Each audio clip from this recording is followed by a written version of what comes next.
Лидерите на 6 балкански држави и нивните колеги од Европската Унија се договорија вчера на самитот во Трст за 7 нови проекти за поврзување со инвестиции од над 500 милиони евра. Тоа се наведува во завршниот документ објавен од домакинот. Според завршниот документ ветен е грант од 11,4 милиони евра за енергетски и транспортни проекти. За резултатите од самитот македонската влада ќе информира на пресконференција закажана за напладне.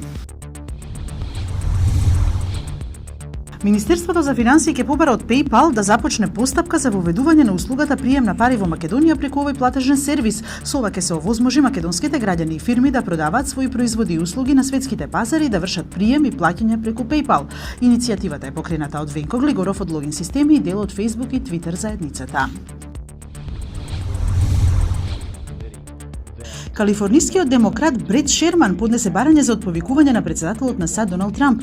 Тој го обвинува председателот за попречување истрага за руското мешање во американските председателски избори во 2016 со тоа што го отпуштил тогашниот директор на FBI Джеймс Коми. Белата куќа оцени дека одлуката е смешна и оти тоа е политичка игра на најниско ниво.